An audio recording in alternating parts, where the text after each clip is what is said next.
Good morning, guys. Hopefully you are all well. I got the Batman shirt on with the Batman thumbnail today, calling all Bitcoin traders or shitcoin traders. I know Max loves trading swing points of liquidity on his shitcoins and open interest, so of course we'll talk a little bit about that. For everyone that's in the group, there is a new video out by Max, so something he's been working on for a while. So. It's been editing. Huh? It's needs editing. Oh, it's getting edited right now. Well, yeah, it is going to be available here shortly. It's being edited right now. I saw the post in our staff chat, so very excited to see that. So if you're not in the group, we do offer a 7-day free trial. You can just go to leadingcrypto.io and take advantage of that, and you'll have access to all those Academy videos, including the newly minted open interest and swing points of liquidity video that Max is putting out. So very, very excited about that. Also, we've got price to talk about. But I did want to say thank you guys for, I believe it was Monday, we went live and the like ratio was outstanding. So as always, I'm going to do the subtle shill as an influencer. Please like and subscribe to the video. Oh. We got 47 last time on like the 180 views we got, which is really great. So we definitely appreciate it. And that lets us know to keep doing these and put out this type of content that you guys enjoy and interact with you. So that is, that's what we're trying to do here. So let's jump into the charts. Unless Max, you got something you want to add before I do so? I'll just add that I go through the exact way in the video at the end of how I've been trading shitcoins. So I like literally. I'm really excited about it. I might watch it before it's edited, to be honest with you. Well, it's quite funny to watch the edited. It's got a few swears in there, a few fuck ups, me panicking because I've messed up. It's funny, mate. But yeah, it's literally step-by-step strategy of how I'm trading altcoins, everything, not hiding anything. So it's all in there. Well, yeah. You know, that makes you the man for sure, because I know that people certainly want ways to trade these, we'll call them low market cap gems, because the return can be quite nice, as you've found. You know, they move quite a few percent when they are moving. The key is you have to find the ones that are moving, and then find a way to find an entry that, you know, suits your risk profile. So Max is doing that. XPIM says they want the uncut version. I can post it. Everything about Max uncut. That's what we want. All right, guys, I'm going to hop into the Bitcoin chart. Really not much has changed. We went over this yesterday on Debate Crypto. So if you haven't checked that out, I was on there with Evan Aldo. Definitely go support those guys. Keeper is back from Brazil, and I believe Miguel had a baby, so congrats to him. A second one, so his life is definitely about to change. Once there's two, it's a whole new ball game. So either way, congrats to him and those guys, and they're back on the grind, putting out good content. So go check that out if you haven't. Yeah, so looking at Bitcoin, 30,313 realistically is like your last, like, you know, major horizontal resistance here. You can see that we're living above the monthly that we talked about would be backfilled had we reclaimed what? The yearly pivot. So you can now see that I've got that area boxed off, and we'll talk about that along with some forecasted averages of price or pivots that are coming in. We have an indicator that T-Bone kind of edited and put together, which is great. That has some of the custom pivots that we use. So all that said, price really is going to need to get continuation here if we're going to see that immediate move. Like, it's going to have to start happening over the next week. Me personally, I do favor that we will at least try to take this local high and make a new one.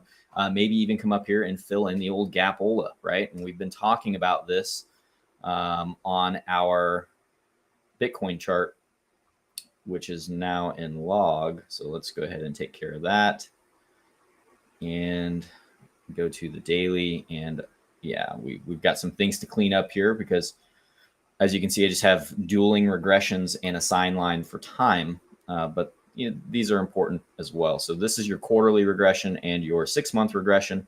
Obviously our custom settings on this tool, but you can see it gets things quite nice. We've come down to the Q2 pivot on CME and the Q2 regression low, and we are now finding our way back into the developing yearly regression. Looking for this to close out the 6-month mark on the 30th, along with the quarterly. And I would expect to see us, you know, coming into this potentially in the middle of July if we're going to see it. So the middle of July is when I'd be looking for some type of not reversal, but potentially a swing point in the market where we could start to maybe see some drawdown if price pumps into this region. So that is based on time, and all we're doing, and we've shown this numerous times, how we calculate this. All we're doing is we're looking at prior volatility and looking for symmetrical moves, because price oftentimes moves in similar fashions in terms of time. And so what we're looking at is the 2022 volatility from March to the low of 2022. And we're just timing that out. That's all we're doing. And it's giving us basically the middle of March, right? So, or not middle March, middle of July. And there's several other times and fib times, however you want to look at it, that will give you very similar dates, right? So you can see that this is giving you the 17th. I believe if I take a look at this, which is also the move from the COVID low to the all-time high, you can see that the one-to-one of that move also coming in middle of July, right? And then we have several other things from the all-time high to the current low, right? We have our golden ratio coming in middle of July. So I'm expecting the second and third week of July to be interesting, or at least for there to be some kind of pivot in the market or potential inflection point, I guess I should say. So it will be very interesting, but that gap is definitely on my mind. Looking at price, high time frame stuff, I think you guys can probably get this analysis almost anywhere at this point. But if you really start living below 29,182, which is your quarter one high, we got to the 3 months just briefly here, you can see that things do start to look a little bit different in terms of like the short term and medium term landscape, because living below this level does put you back into these averages that we just talked about right here. So this is this is your bi-monthly, quarterly, and 6 month. So that's what's up right now. And you can see the bi-monthly and the quarterly coming in right at the quarter two open, which we just looked at right here. Okay. So if we lose this area of the chart or start really kind of putting pressure on it, that begins to make me think that not only are we going to rotate back into the April 2023 low and the 12M1, which was a key region for us on the way back up, if you recall, once we blasted through it, we really got going. So this was the region to have on your chart and keep in mind. But I'd look to actually come down beneath it and probably fill in these NPOCs. And this is your 6 month pivot that's going to generate right here, right around 25,900 and some change. That will also be, if we zoom to the weekly, your last weekly setup, which is an untested backfill of that candle. So one would expect that this area of the chart would be a target if and only if these levels right here are lost. So if you start to see that pullback take place, understand that this would be the area that I'm most interested in. Maybe you find something before then, but at the same time, people always ask, like, how do you find swing trades? It starts on the high time frames with big ideas. So, another good reason to look for this area is, well, we just have a breaker right here. So you can see you have your weekly breaker, came down, you failed to take the low here, but then you did take the low, you took it yet again, trapping people beneath this area into that quarter two pivot that we just discussed and the quarter three high. And you'd be looking at this as a region of potential bounce area yet again. However, if lost, obviously we can talk shop about these targets down here, which we've covered in the past because it was relevant. Now it's no longer relevant. It's only relevant if we start breaking below the quarter two open, in my opinion. So until then, I am looking for this to come up and realistically start tagging this area of the chart. And this area is comprised of the quarter one low, right?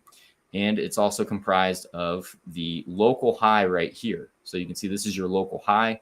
This is your quarter one low. And this is your point of control for this 2021 really long range. And so while that may seem irrelevant right now, the reason I bring this box up is anytime that we have actually cracked above this 32K or 32.8, so that like 32 to 33K region, the pathway to 38, 39,000 is pretty direct, right? You can even see that here. Boom, reversal. Came down, didn't even make it all the way. But as soon as we lost this area officially, so you can see this is going to be an area that I think we can move through pretty quick. And I bring that up in the instance that if the gap in this daily naked point of control doesn't provide that resistance that we think it might, in the instance we get up there, A lot of times when people have similar targets, or it's a really obvious target, which in this case, the gap is probably something everyone is talking about. You either front run it, which we could very easily say this was a front run here, or, you know, this is like just like this right here, where you're looking for this box potentially front run of our area, our major resistance.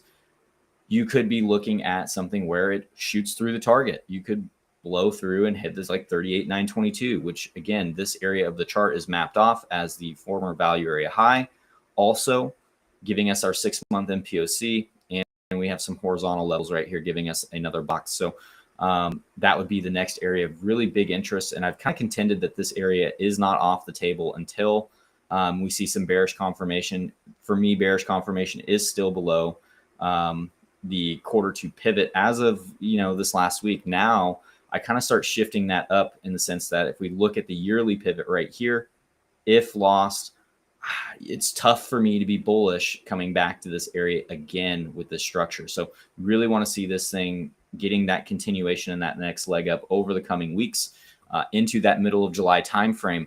And then we can play the game of, is trying to time the market a good idea?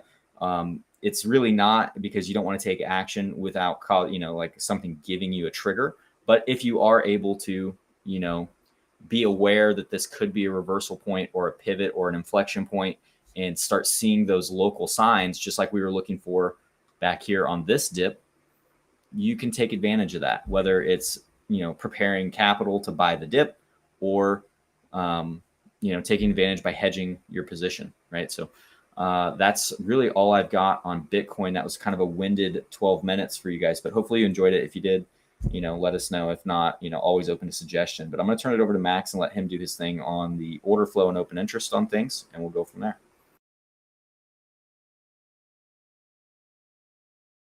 Okay. Right. Yeah. So right now, locally, we've got a $500 range. The range is between 29,800 and 30,300. Great range, $500. You can do a lot with a range like that, but we are bouncing between it, and it's consolidation, whatever you want to call it. It's a mini range. For me, the way that I'm looking at it is, during this, I've drawn some boxes here. Again, I'm going through all of the stuff that we go through in the open interest video. I'm going to pretty much go through it now, but we can see during this consolidation between these two levels, 29,800 and 30,300, we've had an increase of around 7% in open interest, over the time period that we've been in here. And I'm not really including this because it was virtually dormant, and those trades are probably washed out here on the long side anyway.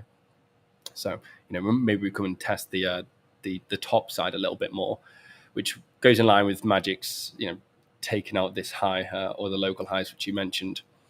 But for me, the way that this is currently setting up is, if we can live above 30,300, bullish. If we start to lose 29,800, obviously it's bearish, because a 7% increase on a open interest in 4.3 billion is quite a lot during this area. So there's a lot of traders that have come into the market in this region on both sides. So whichever side we live above or live below is going to really be telling for the market. And this is a deviation here. We've had the deviations already, and we could still range. We've had such a big move.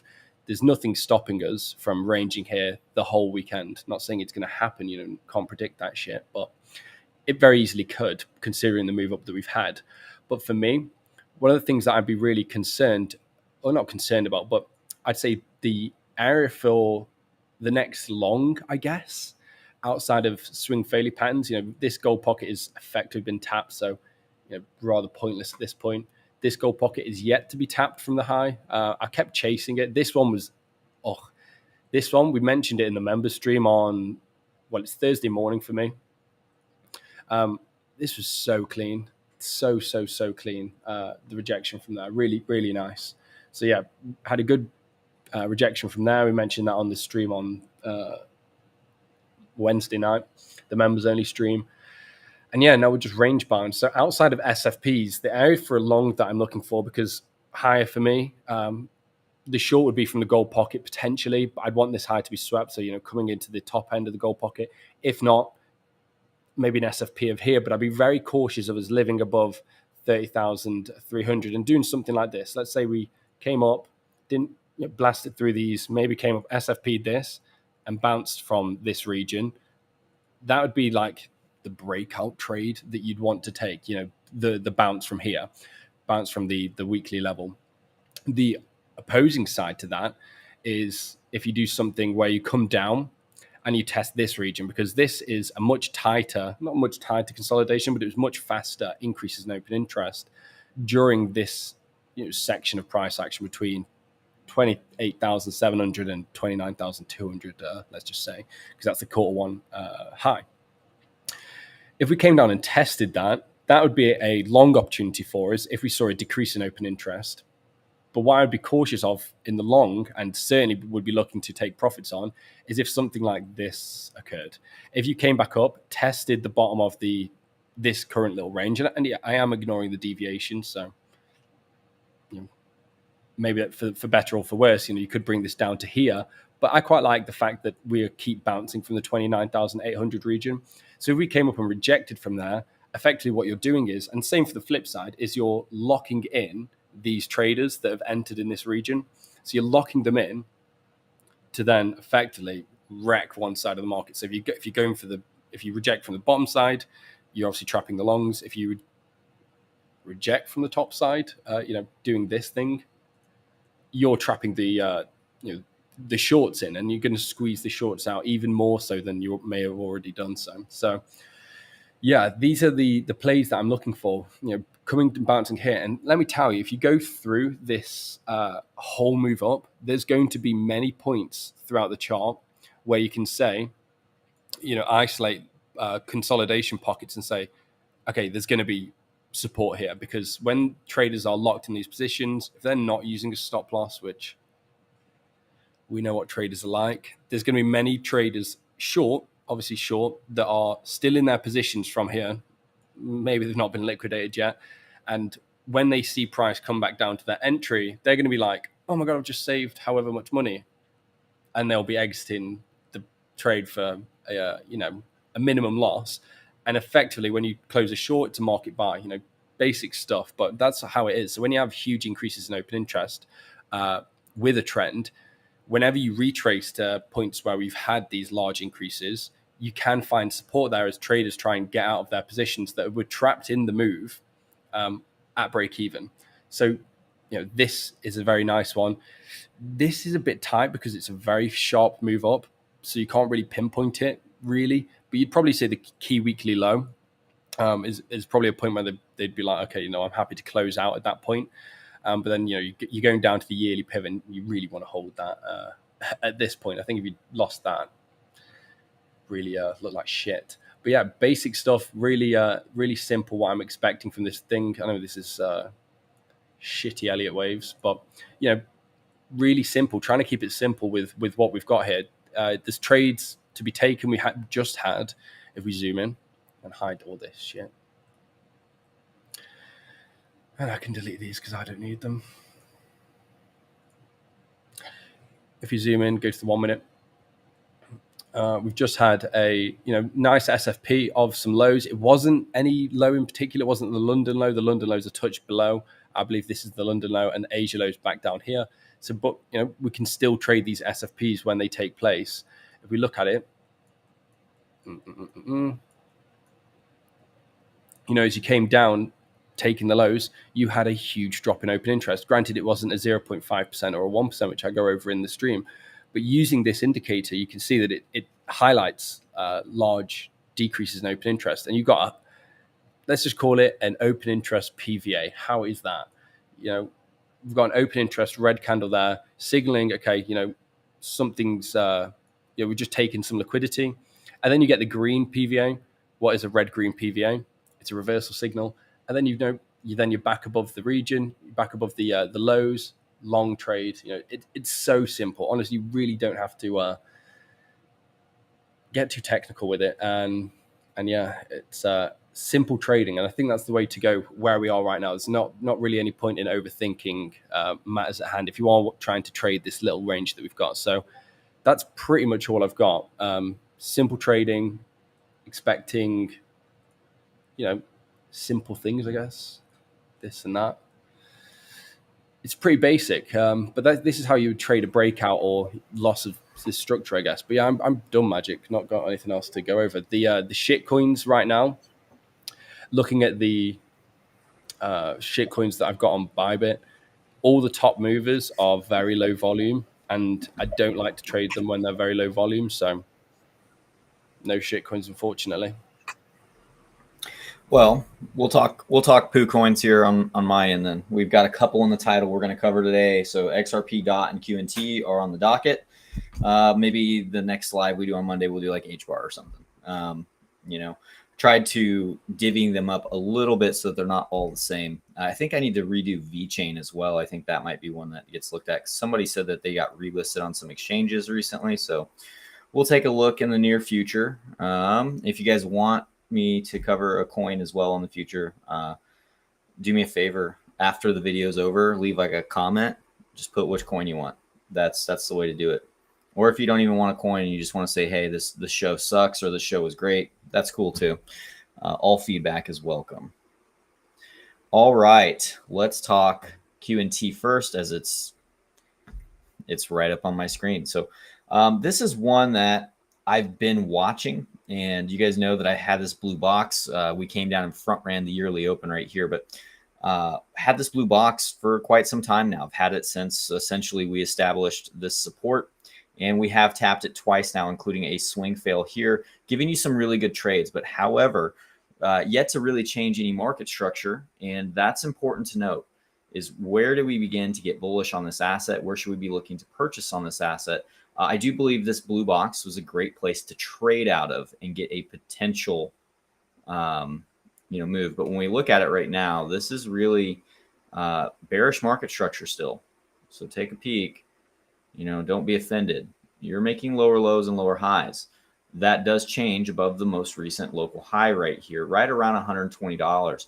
If you wanted to be more conservative with your conviction, one could suggest that the yearly pivot here and the most recent 60-day pivot, which will change very soon, would be the area of interest. And when we look at our future pivots, what we notice is, again, our newest quarterly pivot, I believe that is anyway.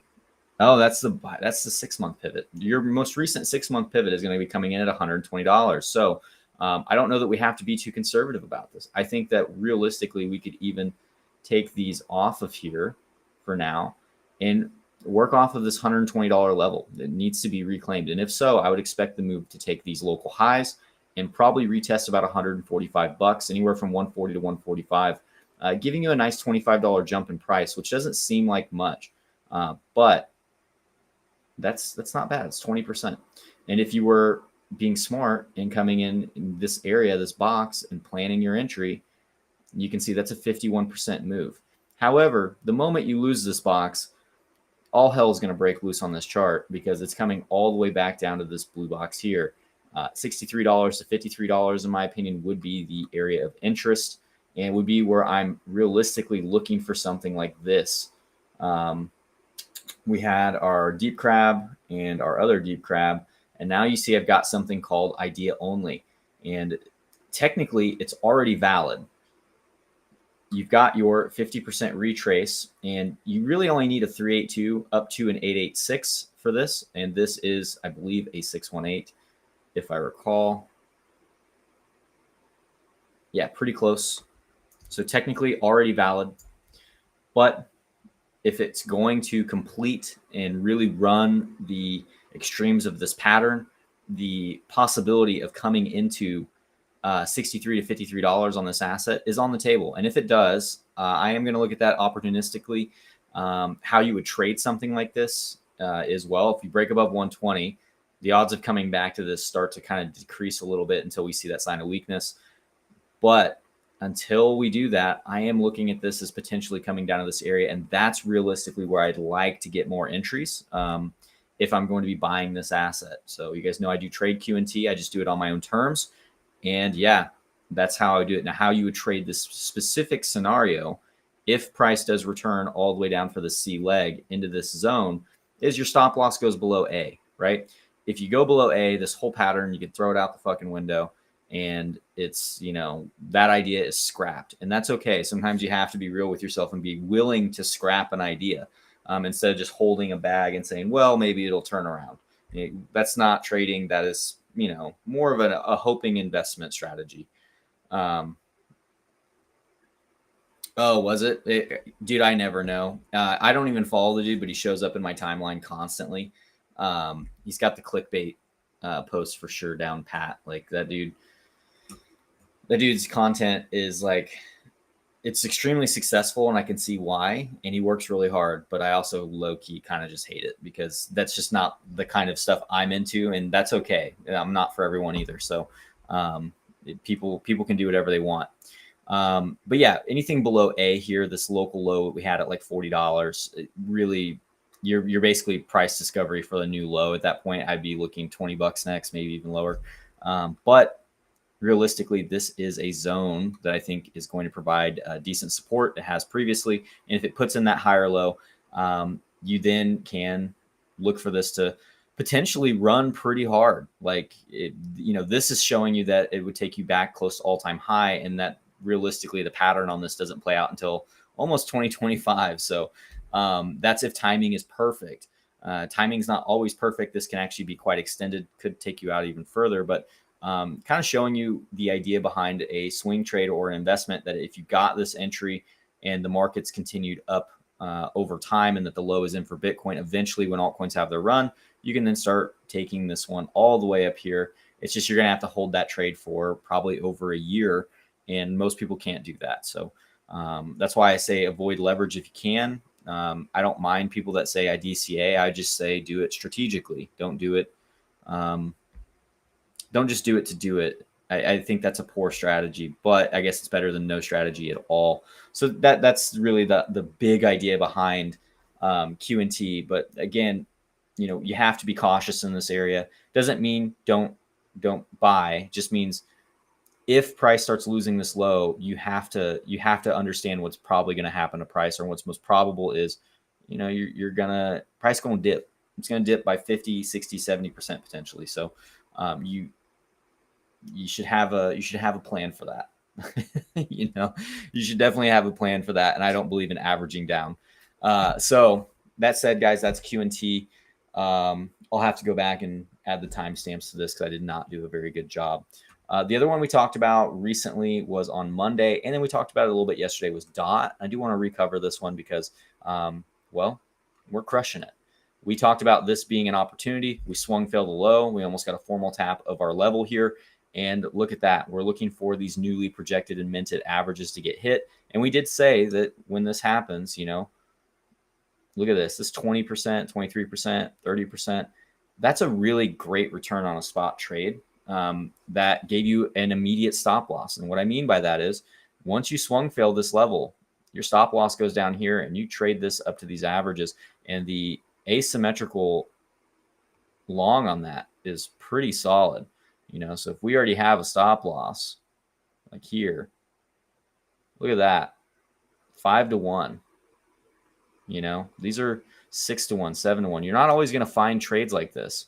So the opportunity to be risk on with minimal risk with a large reward is what you want. And this was just one of those cases where Polkadot was presenting that on its chart because this was really good support. And yeah, you guys, I hope you took advantage of that. If not the end of the world. Again, there will always be other opportunities, and we're going to go through those as we are. Let's look at XRP, the one that I know most of you are probably here for. I talk a lot of shit on the XRP army just because it gets people riled up. But again, the chart is the chart. It trades incredibly well. If you guys have been watching me on Twitter, gave a breakdown of 47.28 cents as being the key level to hold. However, until it actually breaks back above the quarter 2 open or the quarter 1 low or the quarter 3 high, this area between 53 and 55 cents, price is predominantly range bound. However, the overall high time frame setup is already in play. It's a really nice completed bat, the opposite of what you just saw on QNT. This one is technically a bearish pattern that turns bullish at the completion zone, and it's perfect. It's perfect in time. It's perfect in its ratios. trading is not often about perfection, but sometimes it's really cool when it is really great. So key low 47.28 cents.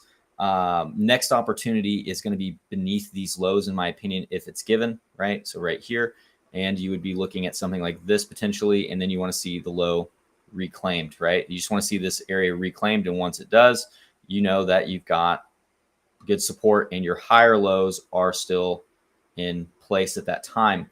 So where do we become bearish on this and say, man, maybe this chart's not looking so hot, maybe I should be a little cautious? Well, if you're strategic about waiting for this area of the chart to trade, I mean, anything below the 2023 open is pretty sketch. You start destroying this higher or low fashion that you're putting in. These are very bare, you know, this is like barely a higher low right here. This is another nice higher low. But the moment you start breaking below this area of the chart, aka the 2023 open, your yearly open, man, I am going to start really eyeballing down into the 21 and 19 cent region. So I am bullish on XRP as long as it's above the yearly open. I think that is good for business, right? That's realistically all we need to say about it. Very basic chart. And you can see that this is also, if we were to break it down, 47.28 cents was a key weekly low. That's how I found it. Is I just identified a weekly low, and I was like, this is going to be key market structure just from a candlestick perspective, and it panned out that way. Also, it ended up coinciding very nicely with the value area high of our market structure range, meaning that we're just looking at all of this price action below this quarter one low right here from 2022 that we established on the breakdown. This is all one big range.